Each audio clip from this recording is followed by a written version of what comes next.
हाँ मेरा लाल पिलो, एक बार मुस्कुरा दीजिए। हाँ गुड, सही से बैठ जाया करिए ताकि देखने में भी अच्छा लगे। Very good. एक चीज और देखिए, ये चैप्टर है हमारा व्यंजकों का सन्निकटीकरण। तो इस व्यंजक को, ये इतना इंपॉर्टेंट नहीं होता है, कभी कभी एक सवाल या दो सवाल पूछते हैं, लेकिन आगे के लिए बहुत ही महत्वपूर्ण है। इसलिए अब उसके बाद हम लोग औसत पढ़ेंगे, फिर काम समय पढ़ेंगे। तो ध्यान रखना है हमें कि ज़्यादा से ज़्यादा ध्यान से इसको पढ़ेंगे, क्योंकि इसका बहुत ही ज़्यादा उपयोग होगा। कक्षा 6 में आप जाएंगे तब भी, और आगे के लिए भी एग्जाम जब आता है उसके लिए भी इम्पॉर्टेंट। तो ध्यान रखना है, इसलिए मैं इम्पॉर्टेंट लिख दिया हूँ। इम्पॉर्टेंट इसलिए रखा हूँ कि ये बहुत ही ज़रूरी है आगे के लिए हमारा। तो सबसे पहले मुस्कुराते हुए हम लोग इसकी शुरुआत करते हैं। पिछले साल एक भी क्वेश्चन नहीं आया था। 2021 में 2 क्वेश्चन आए थे, 2020 में भी कोई क्वेश्चन नहीं आया था, फिर 19 में एक क्वेश्चन आए थे। मतलब एक क्वेश्चन लगा रहता है। कौन कब पूछ दे कहना कठिन है। हम लोग इस पे आते हैं सवाल पे। और हमने आपको पहले ही बताया था, इसको पढ़ने से पहले सारी बातें को देखते हुए बार बार एक बहुत ही अच्छा आपको मैं चीज़ बता रहा हूँ, जिससे आपको जो भी पढ़ाया जाता है वो अच्छे से याद रहेगा। आप सबसे पहले करेंगे क्या, जब मैं आया, जब मैं एंटर किया, इस कक्षा में प्रवेश किया, तो आप जब मैं चला जाऊं, आप सब लोग आंख बंद करें। आंख बंद करने के बाद आप देखेंगे कि सर आए हैं, वो अच्छा सिंप्लीफिकेशन पढ़ाए हैं, सन्निकटीकरण पढ़ाए हैं। ऐसे आंख बंद करके, मतलब जो हमने पढ़ाया 5 मिनट में आप उसका अवलोकन। जब मैं बीएचयू में पढ़ता था, हमारे सर जो थे उन्होंने ये निर्देशित किया और इससे बहुत फायदा मिला। आप पूरे का रिवीजन 5 मिनट में कर लेंगे, और उसके बाद जब यहाँ से घर जाए तो फिर से रिवीजन करें, फिर उसके बाद सुबह जब आए तब भी रिवीजन करें, फिर आप कभी भूलेंगे नहीं। चलिए तब लोग सवाल पे आते हैं। हमने लिखा है, इसका नाम है व्यंजकों का सन्निकटन एवं सरलीकरण। अंग्रेजी में इसको बोलते हैं अप्रॉक्स, मतलब होता है लगभग, हाँ सन्निकट।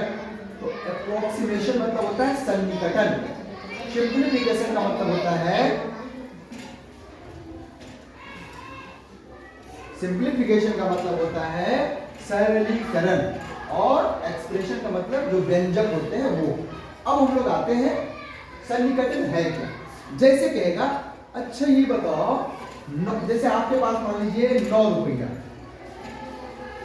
ये 5 से ज्यादा है कि कम है? ज्यादा है, तो 5 से ज्यादा होगा तो इसको हम क्या मान लेंगे? 6।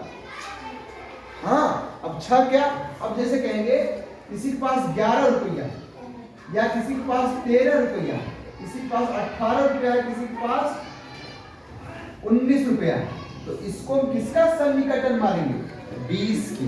वैसे ही 15 से ज्यादा हुआ तो इसको हम 20 मानेंगे। यदि ये 15 से कम है तो इसको हम 10 ही मानेंगे। यही है सन्निकटन। अब हम लोग उसको हमने 2 भाग में था, संख्याओं का सन्निकटन और दशमलव संख्या। जैसे देखिए दशमलव में देखिए 4.379। अब हम क्या करेंगे, ये 9 है, ये वाला देखेंगे हम। यदि ये 9 है, मतलब दशमलव का लास्ट डिजिट देखेंगे 9 है, इसको 1 बढ़ा सकते हैं, मतलब 4.38 कर सकते हैं। यही है सन्निकटन। अब हम लोग आते हैं सरलीकरण पे। सरलीकरण ये छोटा सा चैप्टर है और मजेदार चैप्टर है। अभी क्या करेंगे, आप आंख खोल के अच्छे से देखेंगे। कभी कभी आप लोग आंख बंद कर लेते हैं, मन करता है नींद लें, और मैंने कल भी बताया था कि जाड़ा का समय सबसे अच्छा समय होता है पढ़ने के लिए। ठीक, तो हम आते हैं, इसको पढ़ते हैं। हाँ, अब हम लोग आते हैं सरलीकरण पे। इसको अंग्रेजी में कहते हैं सिंप्लीफिकेशन। अब सिंप्लीफिकेशन है क्या, उस पे हम लोग आते हैं। सिंप्लीफिकेशन को जब हम सॉल्व करते हैं तो क्या होता है, वो बॉड मास पे आधारित होता है। बॉड मास, बदमाश नहीं समझ लीजिएगा, क्या? बॉड मास। अब बॉड मास क्या है, सबको मैं अलग अलग लिख दिया हूं। 20 होता है ब्रैकेट। ब्रैकेट मतलब होता है कोष्टक। कोष्टक 4 प्रकार के होता है, मुख्य रूप से 3 प्रकार का, लेकिन रेखा कोष्टक को भी आजकल क्या हमेशा से कोष्टक में रखा गया है। तो वैसे 3 मेन कोष्टक होते हैं, लेकिन रेखा कोष्टक इसको अंग्रेजी में बार बोलते हैं। तो बी से ब्रैकेट होता है, ऑफ से ऑफ होता है ना। 5 का 10% या 10 का 15%, इस तरह की बात जब हम लोग प्रतिशतता में पढ़ेंगे, लाभ हानि में पढ़ेंगे, तब समझ में आएगा। तो ऑफ मतलब होता है का, डी से होता है डिवीजन, डिवीजन मतलब होता है भाग, जोड़ घटाव गुना भाग वाली बात होती है, तो इसको हम भाग करते हैं। फिर उसके बाद एम से होता है मल्टीप्लिकेशन, मल्टीप्लिकेशन गुणा, ए से होता है एडिशन, और एस से होता है सबट्रैक्शन। एस से क्या होता है? सबट्रैक्शन मतलब घटाव। यही है बॉड मास, BODMAS। अब हम लोग कोष्टक के बाद में आते हैं। कहे ना बताए ना कि बहुत छोटा सा चैप्टर है। कोष्टक 3 प्रकार का होता है, सबसे रेखा कोष्टक, बड़ा कोष्टक, मंझला कोष्टक, और मंझला कोष्टक के बाद फिर छोटा कोष्टक। जब हम सिंप्लीफिकेशन करते हैं तो सबसे पहले होता है रेखा कोष्टक की क्रिया, रेखा कोष्टक के बाद ध्यान दीजिए इधर, फिर होता है छोटे कोष्टक की क्रिया, फिर होता है मंझले कोष्टक की क्रिया, और फिर होता है बड़े कोष्टक की क्रिया। तो ये याद रखना है, इसी सीक्वेंस में ब्रैकेट ऑफ मतलब कोष्टक का भाग गुना जोड़ घटाव, इसी क्रिया में, इसी के सीक्वेंस में हमारी सिंप्लीफिकेशन की क्रिया होगी। कल हम लोग सवाल सिंप्लीफिकेशन का पढ़ेंगे, और परसों से हम लोग औसत पे आ जाएंगे। तो अब हम लोग इधर देखते हैं। तो अब है चिन्हों का नियम। चिन्हों का नियम क्या है? जैसे कोई हमने लिखा है माइनस गुना माइनस बराबर प्लस। जैसे सपोज करिए कि -4 है, और गुना -4 से यदि होगा या 6 से होगा तो हो जाएगा 24, ये हो जाएगा प्लस, प्लस लिखते नहीं है तो 24। यदि लिखा है प्लस गुने प्लस, यदि 4 गुने 6 है तो 24 ऑलरेडी होगा ही।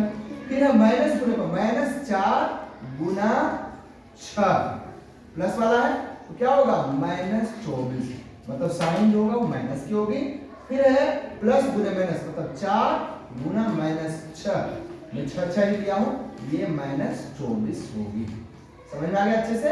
माइनस गुना माइनस बराबर प्लस, प्लस गुना माइनस बराबर माइनस, और प्लस गुना प्लस बराबर प्लस, माइनस गुना प्लस बराबर माइनस।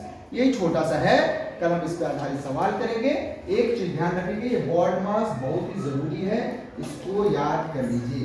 बी से ब्रैकेट, ओ से ऑफ, डी से डिवीजन, एम से मल्टीप्लिकेशन, ए से एडिशन, एस से सब्ट्रैक्शन। ये छोटा सा सवाल है, छोटा सा चैप्टर। अब इस पे आधारित सवाल बड़े बड़े होंगे।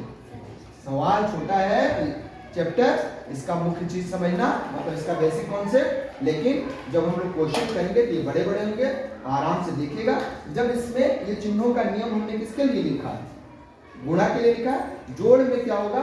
जैसे आपके पास -4 और +10 यदि हम करेंगे तो जो बड़ा होगा उसमें से छोटे को घटाएंगे, 10 में 4 में 6, जो बड़ा होगा उसी का साइन होगा +6।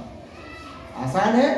कल आप लोग सरलीकरण को पढ़ेंगे, हम भी आपके साथ पढ़ेंगे, उसको अच्छे से सॉल्व करेंगे। तब तक आप लोग देखिएगा, जो जो कठिन सवाल आएगा उसी को हम पढ़ेंगे। अच्छा लगेगा तो लाइक जरूर करिएगा, आप खूब अच्छे से पढ़िए। Do your best. 8 मिनट